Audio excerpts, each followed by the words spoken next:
Hi hello எல்லாருக்கும் வணக்கம். It's me நான் ராம் விஜய். ஸோ இது வந்து நம்ம ரேண்டம் பிளான்ஸ் ஆஃப் ராம் விஜயோட first episode and first show. இந்த ஷோவில் நம்ம எதை பற்றி பேச போகிறோம் அப்படின்னா, ஆர்ஜே பாலாஜி அவரோட ஆக்டிங்கில் ரீசெண்டாக வெளியே வந்திருக்க சொர்க்கவாசல் அப்படின்ற ஒரு படத்தை வந்து ஒரு 2 days முன்னாடி போய் பார்த்தேன். ஒரு மூவியாக சொல்லணும் அப்படின்னா டீசரில் நம்ம என்ன பார்த்தோமோ அதே தான் மூவியாகவுமே இருக்குது. அதாவது டீசர் எவ்வளோ ராவாக சூப்பராக இருந்துச்சோ அதே மாதிரி மூவியும் செம்ம ராவாக சூப்பராக இருந்துச்சு.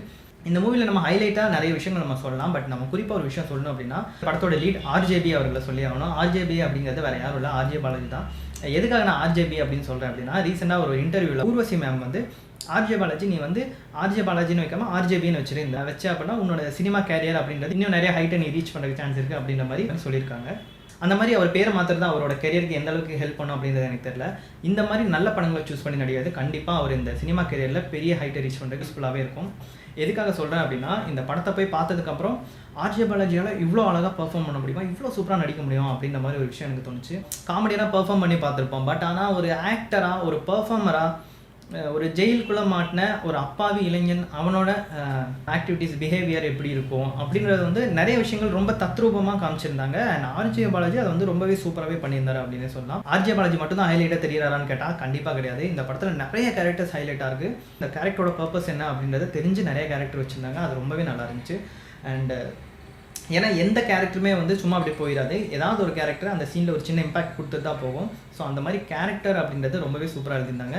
இந்த படத்தோட ஸ்க்ரீன் பிளே பற்றி சொல்லி அவனும் சும்மா அப்படியே நெருப்பு மாதிரி இருந்துச்சு அப்படின்னு தான் சொல்லணும். ஏன்னா சூப்பராக இருந்துச்சு இந்த படத்தோட ஸ்க்ரீன் பிளே அப்படின்றது. ஸ்டார்டிங் டு ஃபினிஷிங் வரைக்கும், ஸ்டார்டிங்கில் நமக்கு என்ன ஒரு மைண்ட் செட் இருந்துச்சோ, என்ன ஒரு விறுவிறுப்பு இருந்துச்சோ, அந்த படத்தோட டில் எண்டு வரைக்குமே அந்த விறுவிறுப்பு அப்படின்றது ஸ்க்ரீன் பிளே மூலமாக கொண்டு போயிருந்தாங்க.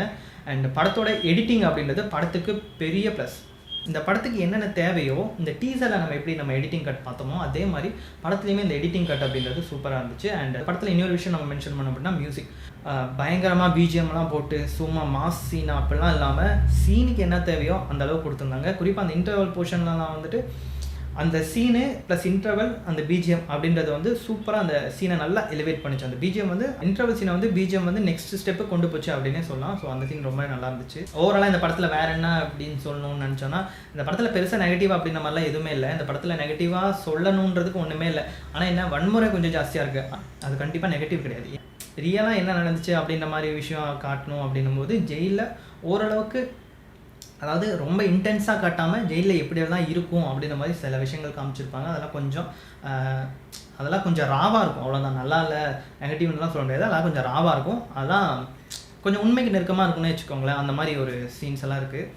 அண்டு அதை தவிர நிறைய இந்த ரத்தம் தெரிக்கிற சீனு, சில இதை கட் பண்ணுற சீனு, ஸோ அதெல்லாம் கொஞ்சம் ராவாக இருக்கும். மற்றபடி இது வந்து நெகட்டிவ்லாம் கிடையாது. ஒரு ஜெயிலில் நடந்த ஒரு விஷயம் இதை வந்து உண்மைக்கு நெருக்கமாக காட்டணும் போது எப்படி நடந்திருக்குன்ற விஷயத்த அவங்க காட்டணும்னு நினைக்கிறாங்களோ அப்படி தான் அவங்க காட்டணும்.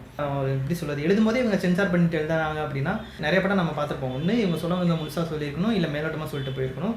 ரெண்டுமே இல்லாமல் சொல்ல வந்துட்டு அதை மேலோட்டமாக விட்டு போகிற மாதிரி இருந்திருக்கும். அந்த விஷயத்த இவங்க வந்து தவிர்த்துருக்காங்க. அது ரொம்பவே நல்ல விஷயம் அப்படின்னு சொல்லலாம். அதாவது ரொம்ப ராவாக சொல்லணுன்ற விஷயத்த கண்டிப்பாக ராவாகவே சொல்லியிருக்காங்க. அது சூப்பராக இருந்துச்சு. அதை வந்து நம்ம ஸ்க்ரீனில் பார்க்கும்போது அது ஒர்க் அவுட் ஆச்சு அப்படின்னே சொல்லலாம். New random plans of Ram Vijay meet பண்ண under that start up see from Ram Vijay. By.